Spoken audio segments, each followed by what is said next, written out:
Hi friends, இதுதான் நம்மளுடைய கரும்பு தோட்டம். கரும்பு வைக்கணும்னு சொல்லி ரொம்ப நாள் ஆசை. அதுதான் நாட்டு கரும்பு கிடச்சிது, கொண்டுட்டு வந்து வச்சிட்ருக்கோம். எப்படி வருமோ நினச்சி, ஆனால் சூப்பராக வந்திருக்கு.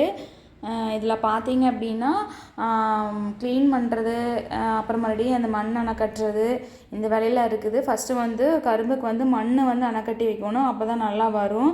அதுக்கு அந்த சோகையில் நம்ம கரும்பு சோகையில் எடுத்து விடணும்னு சொல்லுவாங்க. நான் அந்த கரும்பில் இருக்கிற அந்த சோகை எல்லாமே க்ளீன் பண்ணேன். ஃபஸ்ட் டைம் எனக்கு தெரில அப்படின்னுங்காட்டி கையிலலாம் முள்ளாக குத்திருச்சு. அப்புறம் மறுபடியும் பார்த்திங்கன்னா கையில் கொஞ்சம் அப்படியே கீரலாக போட்டுருச்சு. அப்படியே கொஞ்சம் கையில் எரிய ஆரம்பிச்சிருச்சு. ஆனால் அந்த பழைய ஷர்ட் அந்த மாதிரி இருந்தது அப்படின்னா ஃபுல் ஹேண்ட் ஷர்ட் போட்டுட்டு தான் க்ளீன் பண்ணணும் அப்படின்னு சொல்லி சொன்னாங்க. எனக்கு தெரியல, அதனால் ஃபஸ்ட் டைம் அப்படிங்கிறனால அந்த மாதிரி க்ளீன் பண்ணி அதனுடைய சருகு எடுத்து போட்டு கட்டி வச்சாச்சு. வாழை சருகு இருக்குது பாருங்கள், அதை வச்சு அப்படியே கட்டி வச்சோன்னா அப்படியே ஸ்ட்ரெயிட்டாக கரும்பு போகும். உள்ளேயே பார்த்திங்கன்னா வாழை மரம் வச்சுருக்குறோம். கரும்பு நல்லா வந்திருக்கு. Thank you friends.